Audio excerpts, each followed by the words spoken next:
Hello, everyone.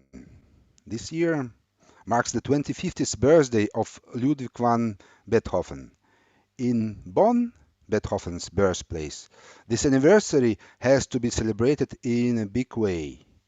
In order to coordinate and finance many projects, the Beethoven Jubiläumsgesellschaft, Beethoven Anniversary Society, was founded a couple of years ago.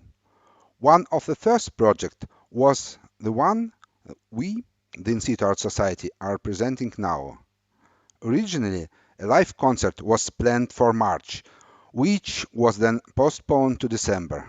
But unfortunately, a live concert can't happen now either. We hope to be able to present this premiere sometime next year. But for now, we have organized this online workshop with composer and guitarist Scott Fields and three other participating musicians, Hanna Weirich, Elisabeth Coudoux, and Axel Porath. You are welcome to ask questions in the comments, and of course, we will appreciate your donations. You can find our bank details below in the description. Please enjoy the workshop.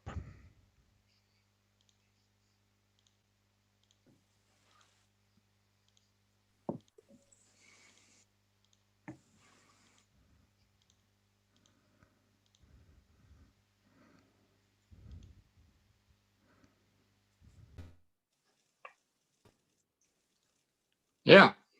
So I think we're waiting for one more. Yeah. Yes. Here she is. Hi, everybody. Hi. Hello, good evening. So I'll kick this off. I'm Scott Fields. And first of all, thanks to the various organizers of the Beethoven 2020 Festival and In Situ Art Society, which is the organizer of this concert, which we'll certainly find, we'll find a time for it when conditions allow. And for the musicians for being so patient under these conditions. The assignment was to the commission. The assignment was to reimagine the late Beethoven string quartets, the five quartets, not counting the big fugue. And this isn't the first time I've been asked to reimagine masterworks. More than 20 years ago, the choreographer Li Xiaoping, for her Li Xiaoping dance troupe, commissioned five composer performers to each reimagine one of the Bach cello suites, and then a cellist played one of them as written. This is for a series of performances in the United States. And the second time was for my electric version of the string Feartet. And if you're curious, the fear in Feartet is a pun on the German word for four. So it's the string quartet. And we were commissioned by the Haydn Festival to reimagine the Sun quartets. And then this is the third time for these Beethoven late string quartets. And what I found for all of them was if you're taking masterworks, you're better off using them as a starting point, but leaving essentially none of the original recognizable, because they're so incredibly recognizable, especially the Beethoven and the Bach, that if you hear parts left in the original, they really, for me, take you out of the flow of the new piece. So for each of these, what I've done is I've used fragments and structures as starting points, and then really mutated them until the original was unrecognizable. And my typical process was, of course, after listening to the music quite a bit, was to print out the scores. Here, let me really hold it up and see if you see it.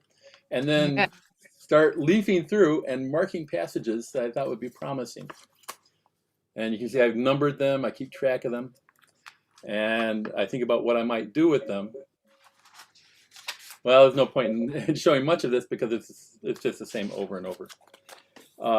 And I'll use these little fragments in a number of ways. Sometimes I'll keep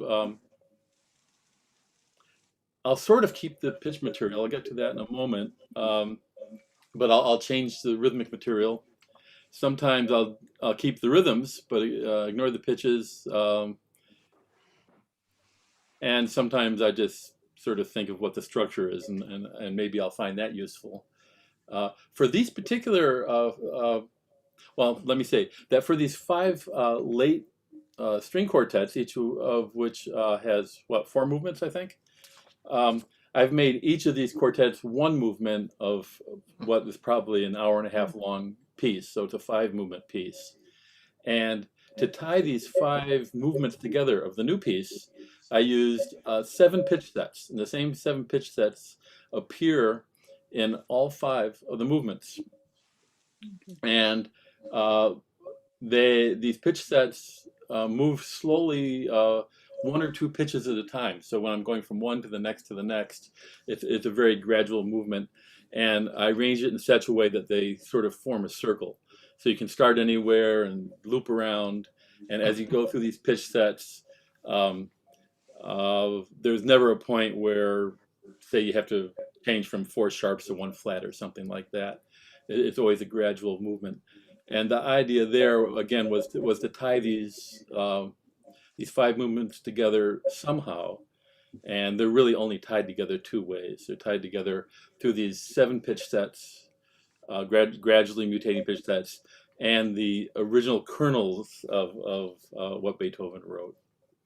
I imagine one thing, again, I should mention perhaps, is when we did this Haydn project, although these early Sun quartets are really something to behold, they're not the most intense things. They're pretty staid.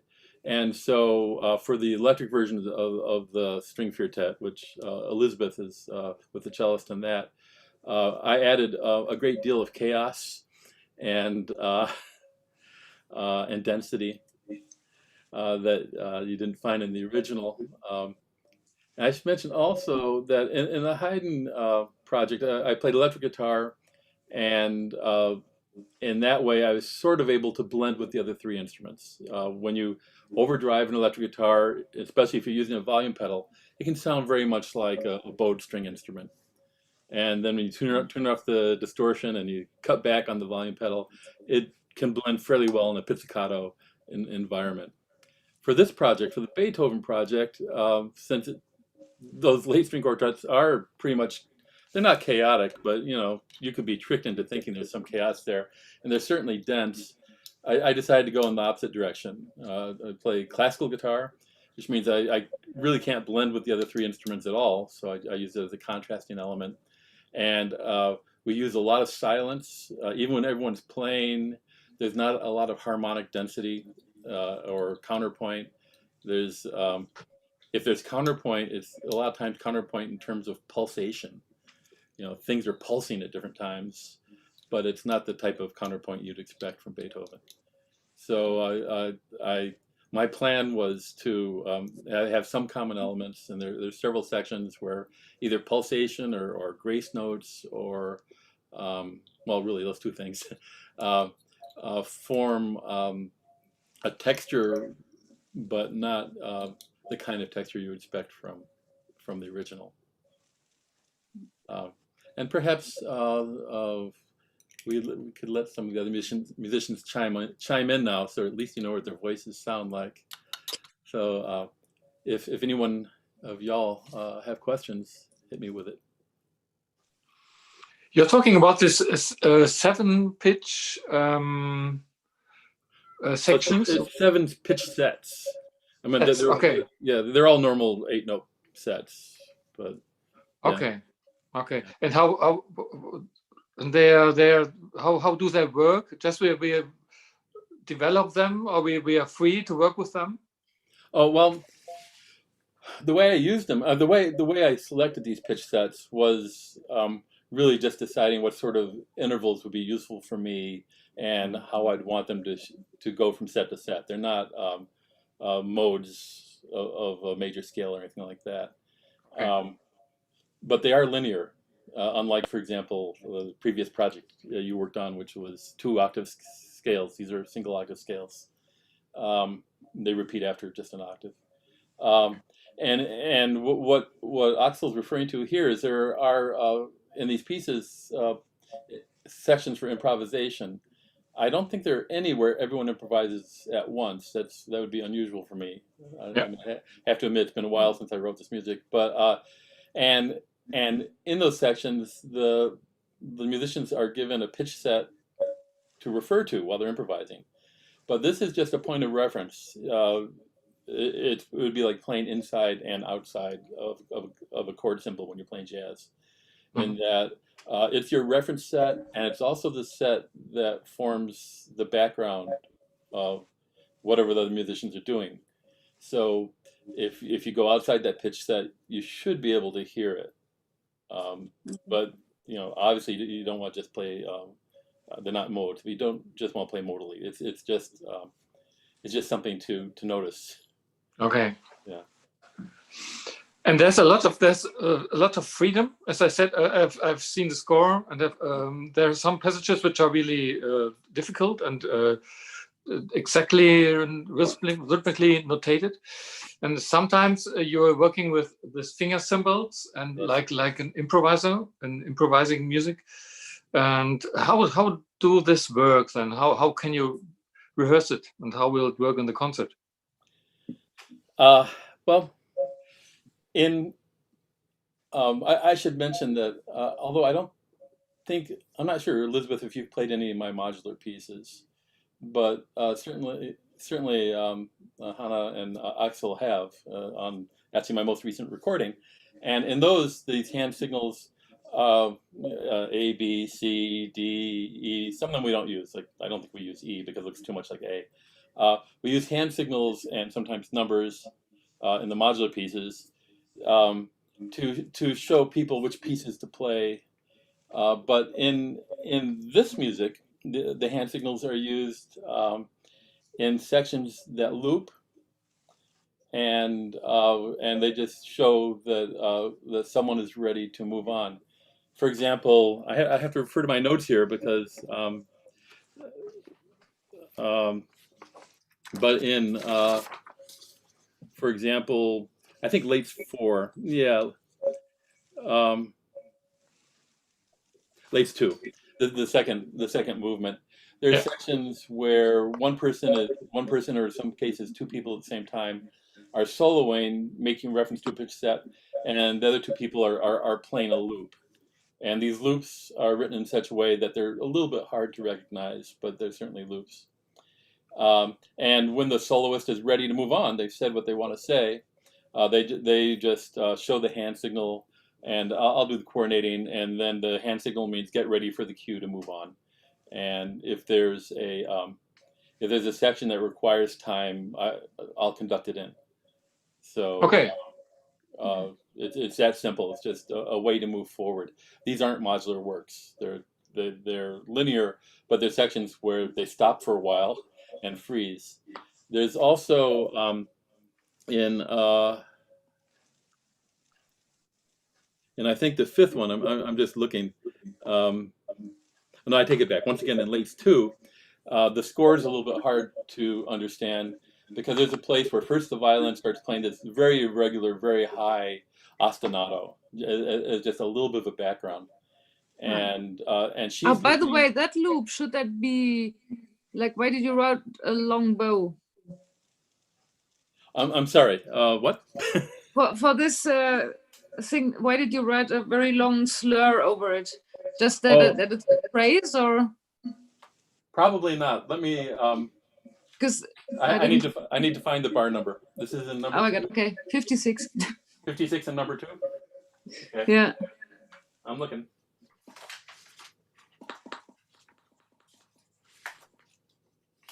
Yeah, that one. Also, I put later on too. Yeah. I mean, just is it throw the bow and try to I'm sure that, do the rhythm, or? I'm sure that's not it. So just hang on. I'll find it. And I'm going to show the folks at home. Okay. Oh.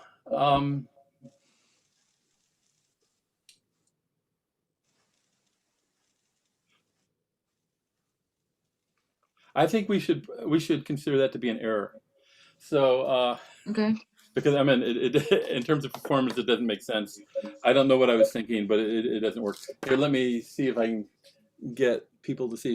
Yeah. Hannah is talking about this topic, and this is on the score. It's a little bit nonsensical because she plays this looping pattern, which is meant to be, once again, a little bit difficult to keep straight. And, you know, the hope is that that it'll get screwed up and become interesting that way. And if it turns out you play it perfectly, then you should intentionally screw up. But while she's playing that, the other three of us are playing these little fragments with space in between. So what you hear is, you know, da, da, da, da, da, da, but very quietly in the background, and these little unison phrases, followed by guitar solo. But during the guitar solo, little cadenza, the violin continues. So. Oh, yeah. So the sign in the beginning of bar 66, who is giving this and what does it mean? Oh, to get into 56? Or to get out? Yeah, this sign written. Or 66, you mean? Oh, Yeah, 66. before 66 in the score. Okay. That's written, that's fine. That would come from me. Okay. This is just to process to go Right. on to that page. And just like with the modular works, when you see a sign, you don't do anything. You just get ready. Oh, yeah, I remember. You get ready to be cued.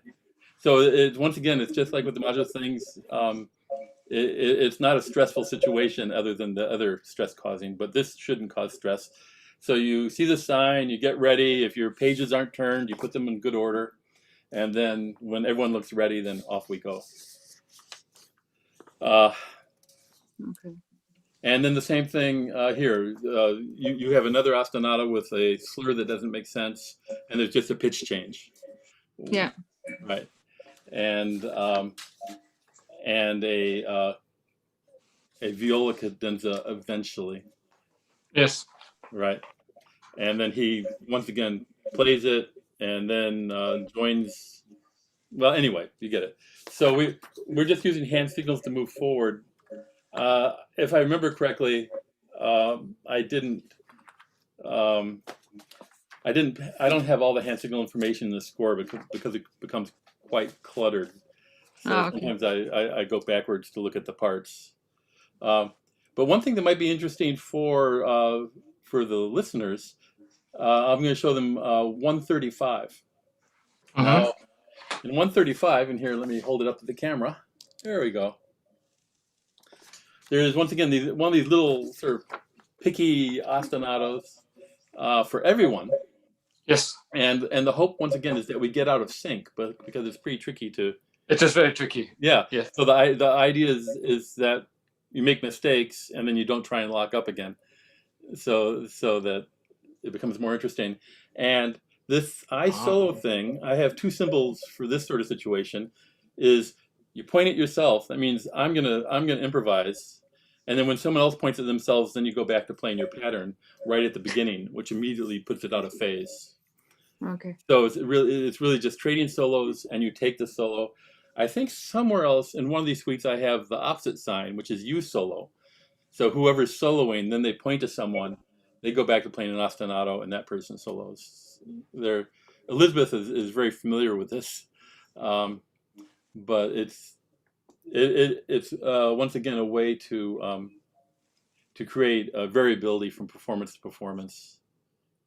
You know, I know in a lot of new music, pieces get played once, but I'm still the old touring rock musician thinking that that pieces get played over and over, and so you want to create variations. I mean, that's just for me. So. But that means also when you play with different musicians, that will be can be a completely different piece every time. Well, I think it can be a little bit different every time. I mean, there's an awful lot of these pieces which is really sort of set. I mean, there'll be interpretations, but every piece has some sections of through composition and other sections where it's phase music. What you're playing within the phase is still more or less fixed and interpretable. I mean, it's probably more true that it's different every time than, for example, you know, someone playing a Bach partita, because not only is the music fixed, but because there's such a tradition of playing these pieces in a certain way. But it's less true that it's different every time than perhaps a lot of other contemporary music that relies more on interpretation. Certainly most graphic scores, it can be different every time, and Okay. purely graphic scores, they'll be different every time, and the musicians will really profoundly affect how these are interpreted. So I'm just curious. All your reimagination things are on string quartets. Is that by chance, or do you have a special relationship? No, it's completely by chance. Okay. In the case of first of all, the first reimagination was solo cello, Right. and I didn't get a vote. For the Haydn Festival in Brühl, they asked for 3 proposals, and I offered them reimagining the late string quartets for the Feartet. The Feartet already existed at that point. I offered to reimagine a bunch of arias for shakuhachi and classical guitar, and I offered also. I have a working duo with the lutenist Stefan Roth. He plays throbo, and I play classical guitar. And we were commissioned by the Music Triennale. I think it might have been the last year of the Music Triennale before it came off Brücken. We were commissioned to do some original works based on little stories I wrote of Jewish old men sitting on park benches in New York. And so I offered, I don't remember what the material was, but I offered them this possibility. And then for the Beethoven people, I also gave them 3 proposals, only one of which was the late string quartets. Frankly, I can't remember what the other 2 were. And then somewhere in my computer they exist, and Pavel would know, because he I don't know if he offered all 3, but I think he didn't. I think he chose the string quartets. So No, that's right. that's You okay. offered 3 projects. I don't remember quite well now. The other 2 ensembles, I have to look in some documents, but we decided for the quartet and suggested only that. Right. So that's not Beethoven people, that's we. Right. And I did also offer to the festival that I would do a modular piece based on all 9 symphonies for Wow. for 20 musicians. I was going to call it all 9, but they figured this was enough. Well, as you said at the beginning, the piece has 5 parts. You call them lates. Why is it called lates? Is it because it's on the late string quartets? Oh, lates. Okay. Yeah. And they're complete. Sometimes they're completely different. Yeah. Especially number 4 with this long note and these accidentals before always. Oh yeah. Yes. And can you say something about the difference of these parts? I mean, the 5 movements and why they're different. Yes. Well, to start with, the only there are really only 2 things tying them together. 3 things. Let's say there are 3 things tying them together. One is the 7 pitch sets, which really are used religiously throughout. I mean, I really don't leave them. One is using Beethoven's little fragments as a starting point, and the other was a sort of a minimalism. I mean, obviously, I think we're all always playing, but in spite of the fact that we're all always playing, there's a lot of silence, and even when you are playing, there are a lot of places where the spaces is significant. So if we're playing a through composed section, there's still rests where all of a sudden there's nothing, which is not something you hear much of in the late Beethoven. So I wanted to avoid any sort of formal counterpoint, and as I said, work with little tiny gestures. And I'm sorry, which one? You had just asked about one of them with number 4. Number 4. Let me grab it. I have some notes on it here, but let me grab the score. There we go.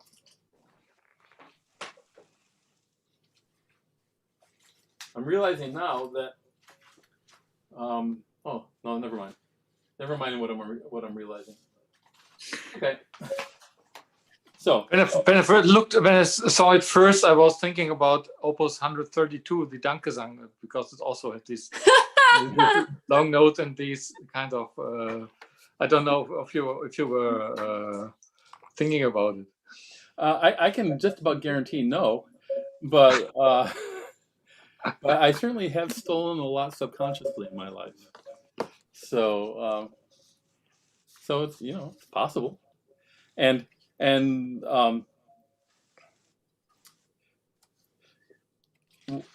the question is about all these grace notes, or Yeah, about the grace notes.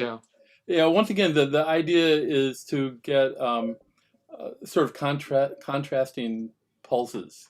I mean, if you look only at your part, you'd assume that everyone's going yeah, yeah. But when you look at the score, that's not what's going on, right? That's right. Right. And the guitar is actually playing a completely independent part. Here, I'll show the folks at home what I'm talking about. So let's see. This is really hard because I have to look under the page to see whether or not it's lining up with the camera. But you can see that the top parts are really long tones and with little snaps in them. But there's a guitar part that has the only thing it has to do with them is the harmonic structure.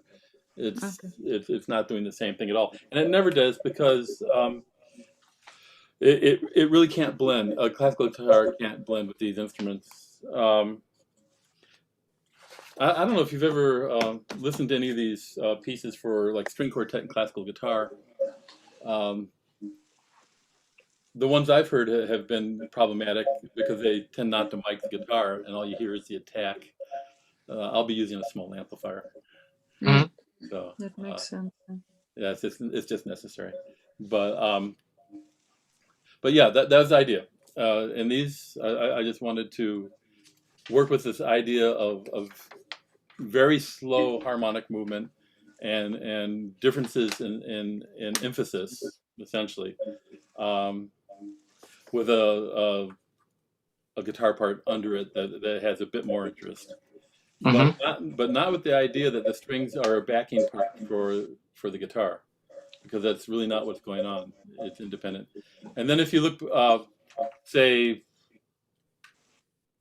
bar 40 or so, or bar 42, then fragments that are lifted rhythmically and in terms of contour from the original Beethoven are introduced just a little bit here and there. Yeah. So there it is in your part, and the viola part. Yes. And it happens over and over. It happens with the violin, but just for a bar up in 53, and you're with her, and so on. So we have this sort of monotony, I'm hoping beautiful monotony, of these long tones with varying pulses, and then these little melodic fragments popping out now and then. Perhaps we should talk about the most difficult part of any of these pieces, which is the first minute and a half. Yes. How did it happen to is there some Beethoven influence on it, or is it the introduction to the whole thing? I bet I lifted it from someplace, but and I could look in here. Let me see. Here's my Suite 1. I'm sorry. There's the Beethoven Suite 1. Let me see what. Yeah. So I'm going to go and see what I highlighted. I mean, it's been a long time since since I wrote this. So yeah, you know what? Here, you see the stuff in green? Yes. Yes. Okay. Well, I bet that's where I got this idea for the very first bar, and then I just beat it to death. But the rhythmical structure is completely your invention, let's say, or is well, I know. I looked at it and then I said, well, we could do something that's not too dissimilar, but from there on, yeah, I changed it a lot. The first 2 beats, I lifted the first 2 beats rhythmically. Okay. There, the first 2 beats in green. Which quartet is it? I'm sorry. You went back? I was just wondering which quartet it is. Oh, it's 127. It's 127. Yeah, the first of the 5. Yeah. Yes. Yeah. The C sharp. Right. Ah, No, C sharp is one. No. It's the, it's the first one here. It's an E flat. Yes. Flat major. Yeah. And then anyway, so I took the first 2 beats, and then just beat it to death. Yes. So that's that was the fragment I started with. And here you're trying to put the guitar and the cello as a team. So you try to match things which don't really match, right? No, I mean just sound-wise. You were talking that the guitar is apart. In this case, the cello and I are together, but it won't match. On the other hand, they're just little pops, ba-da, da-da-da. So the when they especially don't match is when one of the string instruments sustains. Yeah. And the guitar dies away after half a second. So but yeah, to be realistic, this little section here, and as I said, the difficulty doesn't last that long. This little section will probably take a few minutes before we feel comfortable with it. Yeah, possibly, yes. And the goal here, and I guess I'm letting the cat out of the bag, was to sort of have a little fanfare and sort of mislead the listener as to what the rest of the evening was going to be like. So you have sort of what would normally be sort of the big climax of a piece. You have that come first, and then virtually everything else is much more subdued. Mm-hmm. and less technical and more forgiving. Well, in some cases more forgiving in terms of precision. So yeah. Yeah, but in the first movement later on, it's the one which is mostly written out, or there's not so much time for free cadenzas or solos or something. Right. Well, I mean, there are. I have to remind myself. Sorry. Yeah, that's right. The first one is the most linear and the least improvisation. Yes. Okay. And those are elements which increase throughout the piece. Even though the end of movement 5 is once again strictly through composed and although quiet. But in that last movement again, there's solos and phasing. The phase sections and all that. Yes. And big silences. Yeah. In the sort of the little bit of real variability that might come from musician to musician is in Lates 5, where the choice of pizzicato and harmonics mixed in with notated music in the last half of the piece. And once again, I do that really just to add variability between performances. It certainly doesn't make it any easier. It might make it a little bit easier. It depends on how stupid the harmonics I would have chosen had I written them out would be. But assuming I had chosen reasonable ones, then it's no easier or more difficult than it would be. But it's still to be decided at the moment. That's right. That's right. I really don't want you going in and writing in a pitch each time, especially since these are looping, and the whole idea is that every time you hit it, it's different. So it would take away the variation on repeats. So. Right. And the second movement, you once wrote faster than possible. Yes. But I'm a viola player. I can't play faster than possible. But everyone can play faster than possible. But that's a Schumann quote and not a Beethoven quote. Is it really? Yeah, I think in a piano piece, it's like very as fast as possible, and then the next one is even faster. Okay.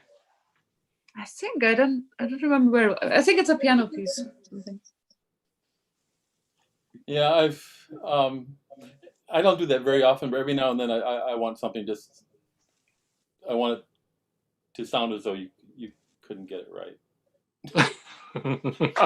It's coming by itself. Yeah. And then the fifth movement, just is a very simple, small detail. You're writing this chopstick for my instrument, right, using chopstick.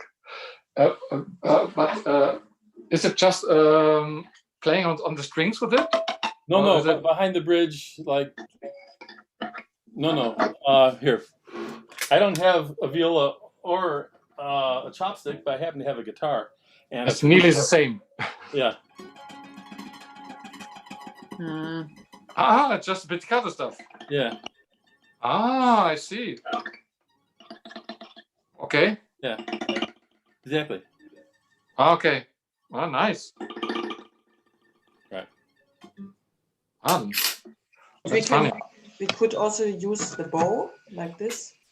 Yeah, they could, but the thing is, I mean, certainly, but I just never ask musicians to do weird things with their bows.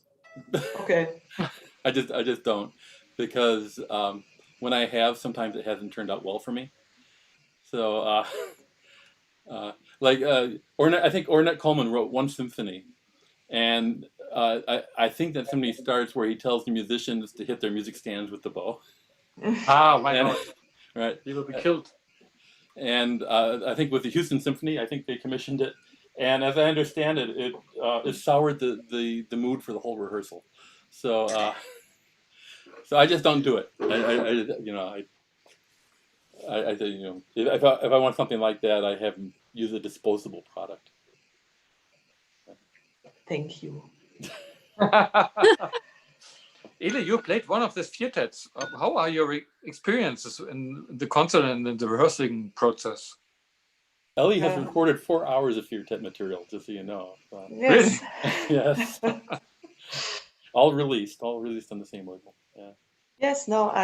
For me, it was really new concept to write music like this, and I have to say I learned a lot from it, from this looping technique to freeze a moment or to play with a moment, to have some playful moments in a written piece. And I think I really like the first works like Mostly Stick and Kintsugi. And yes, because it was so playful also to not be forced to only play what's written, to have more freedom in the piece.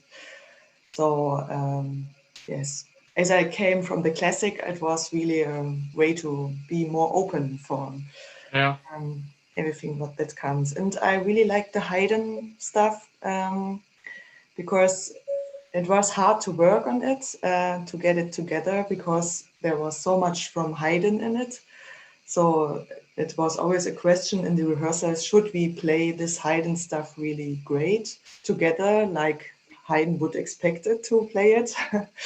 Or are we free to play with it around? It was a big question. And then we decided to stay with the strings on the Haydn stuff as straight as it possible. And in the concert, it was really the best solution that it was with the e-guitar. Yes, playing really strong and against this Haydn stuff. So it was really artful to have this two poles of, yes, Haydn and not Haydn. So yes, I really liked the concert. Yeah. Sounds great. Was it dangerous in the concert sometimes to fall out or to get lost or something?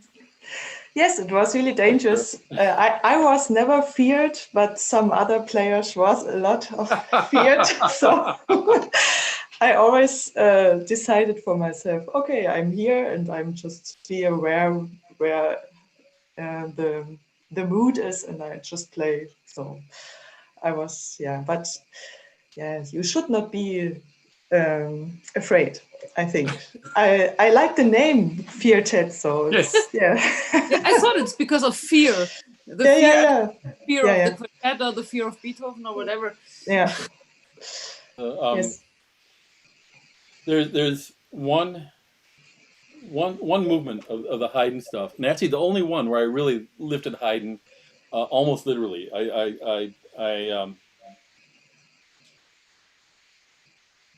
I changed the pitches, but I kept the rhythms and the contours. And it's the one where I gave each of the instruments one of the movements, and they ran semi-simultaneously with places where we had to lock up, and then places where it was free, but it was continuous with no loops and no improvisation, and it was a nightmare. So what I did was I put a non-functional hand sign every 10 bars. And then if someone got lost, I showed them what I thought the next place would be by showing that hand sign, and then they would come back in there. And that piece was the most difficult to play as written, or even close. But in the end, we started at the same time and we stopped at the same time. And what happened in between sounded nice. Yes.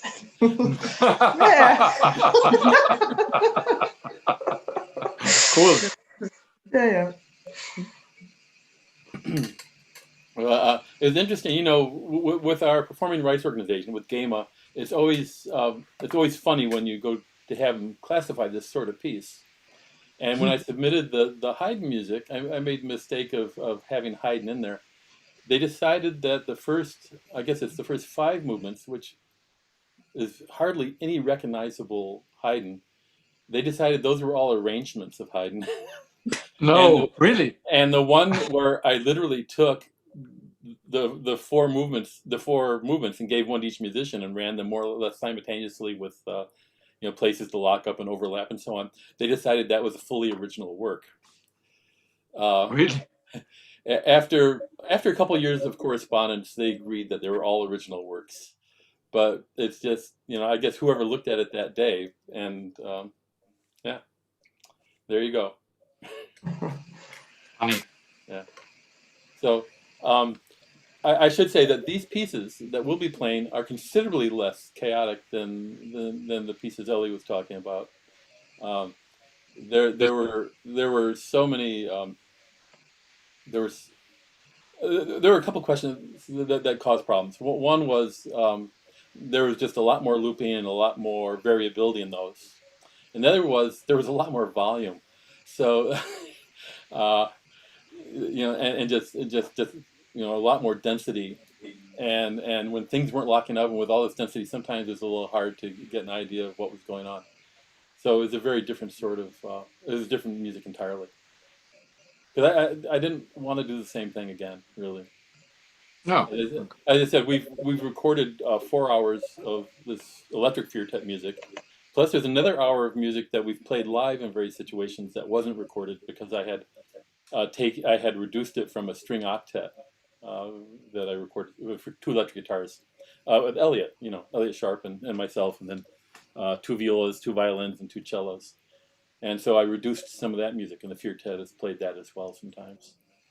So, we've got 5 hours of that electric stuff, and I thought it'd be nice to try something different. And once again, to go against the way we think about these late string quartets.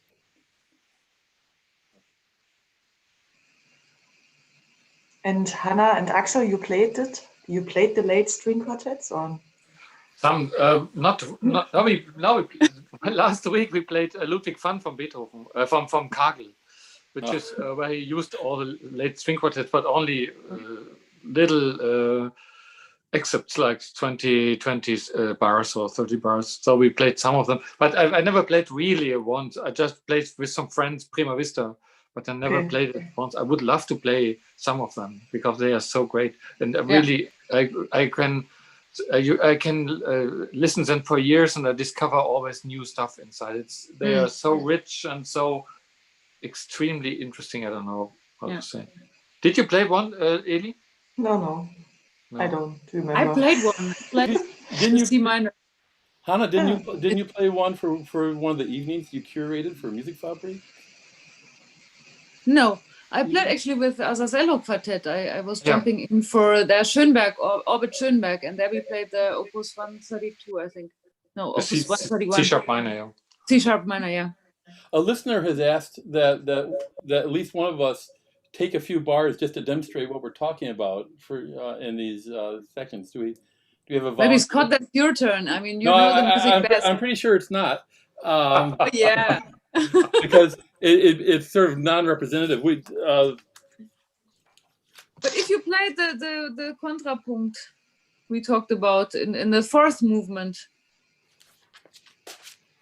Where are we? The Lates 4, where you have this very different material to us. Well, it's very different almost everywhere, but that first one. But in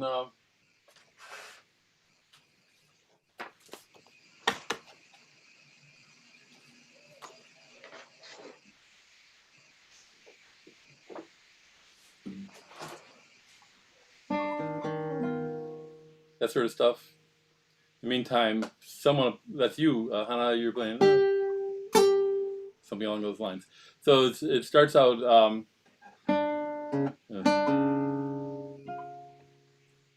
There's a little bit of pulsing, and then everyone but the viola has a little something. I just hit a chord. So I have essentially a floating part against these long tones. Yeah. We can play together. Think so? Shall we try? Yeah, number 4 now. Where are you now? The beginning of number 4? Right, beginning of number 4. Let's do it. That's fine. All right. Just a moment.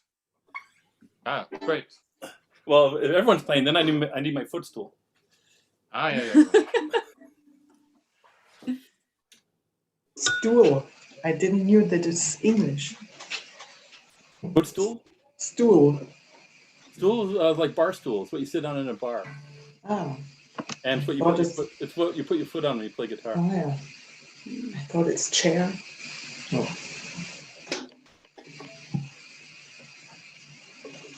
Foot chair.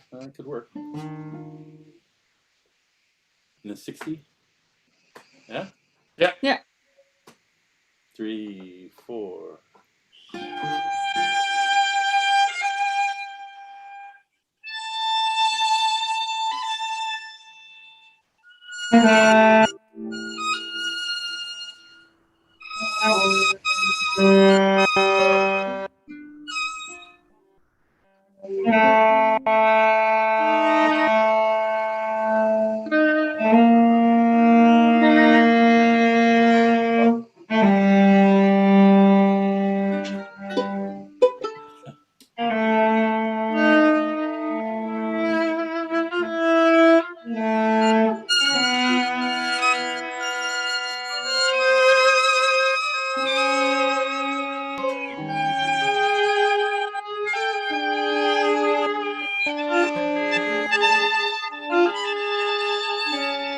I'm feeling we're speeding up.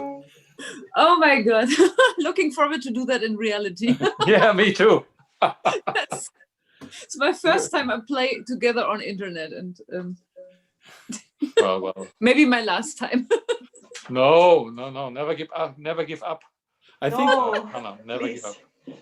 I think the only really successful Zoom concerts have been free improv. Yes, I agree. Oh my God. So, Pavel, moderator, Pavel. Yes, I'm here. Have you received any comments? Anything people want to know? Let me check. One moment.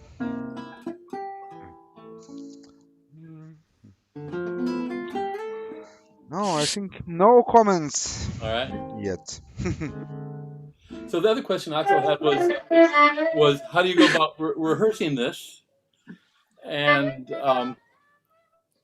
the process is really taking a little more so than a lot of pieces, taking them little pieces at a time, and the through composed parts you just sort of nail, and then there's a lot of talking for the looping parts, and a fair amount of developing just and deciding what you want to do with them because they're so open.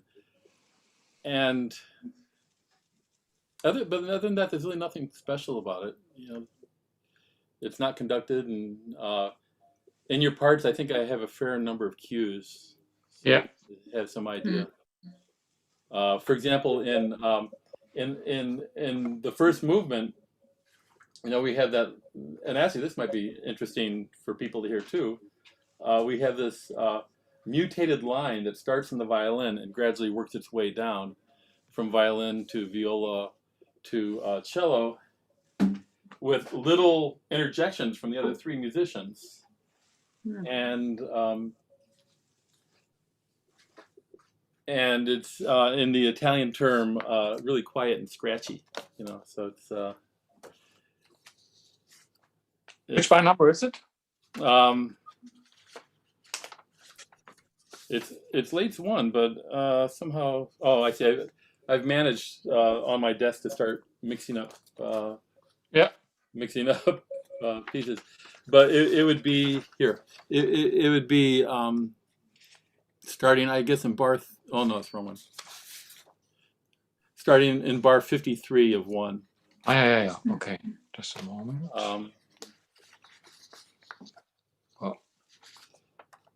So there we have this melody that follows the contours of Beethoven melody, but it repeats over and over, but it follows the contours of it. But obviously there are places where I'm stretching it and compressing it. Especially, I think there every now and then there's a quarter note triplet just to make it float a little bit, and then there are interjections from the other instruments that gradually increase. Yes, I see. Do you want to try to play just a minute or less of that? And, yeah, let's do it. Yeah. We can try. Okay. Now my immediate goal is to find my part. I thought to play from the score, but I don't have my foot pedal now already. Yeah, I play from the computer, but well, let's try a little bit. That's fine. Be better for me if I actually could find it. Mine's mixed up, but you can get started and I'll catch up.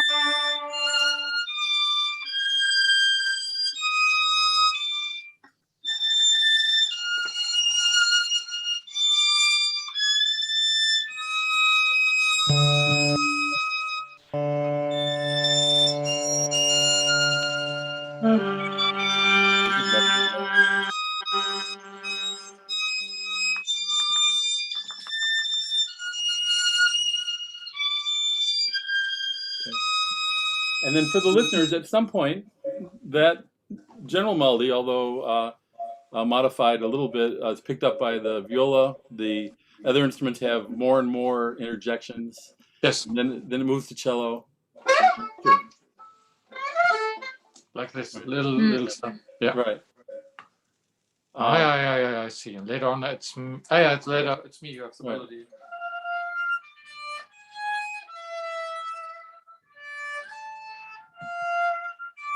Yes. Right. So it's an exceedingly simple idea. It's just as I said, this phrase from somewhere in the beginning of the first movement. I actually have a way to keep track of them in my notation program, which is each of these phrases that I lifted, I put a number next to it, and then I put that number in the score that I'm writing, and then I just hide it, so I can make them visible if I want to see what my source material was. Huh. So, for example, here I'm showing to the folks at home. You can see there's a little 20,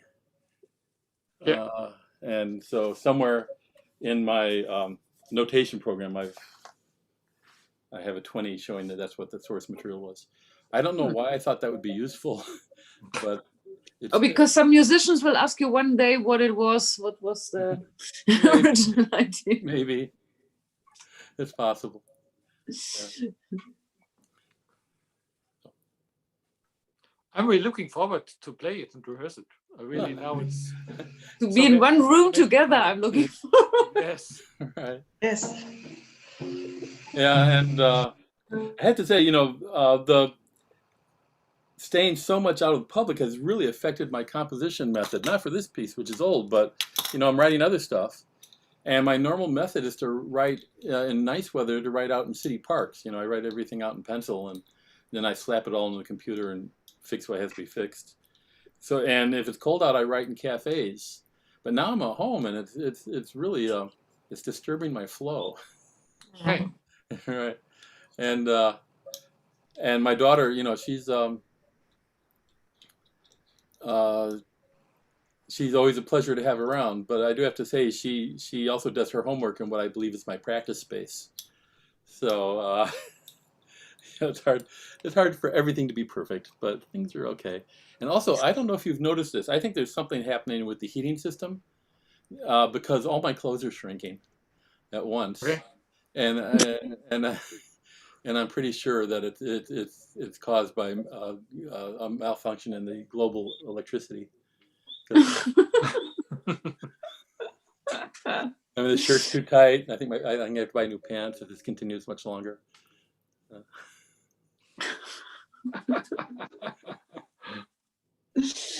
Who knows?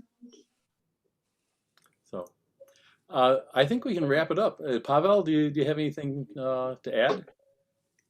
No, I think No? that was good. All right. And when the smoke clears, we can discuss actually rehearsing Yes. and performing. Yeah. And I mean, your schedules have to be in complete chaos. So, like everyone's, right? Mine's not in chaos because I currently don't have a schedule. I mean, everything was canceled and nothing's been rescheduled. So,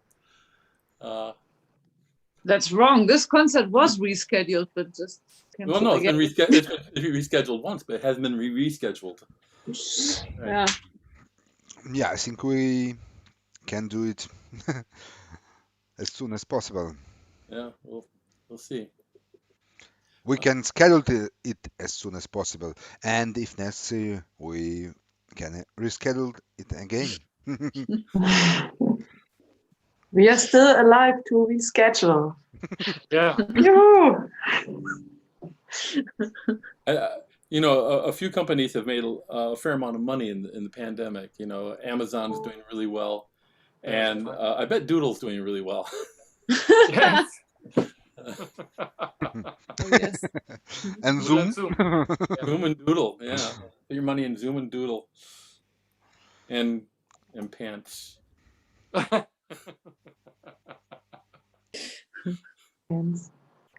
right. So shall we say goodbye to everyone? And Yeah. Yeah. Let's do it. Thanks a lot. Hope to see you Hope soon someday. in Hope to see you reality. soon. Yeah, really. Thank you. Bye. Thank you. Thanks. Bye. See you Bye. soon. Bye bye. Bye bye. Bye bye. Good night. Have a nice Good Sunday. night.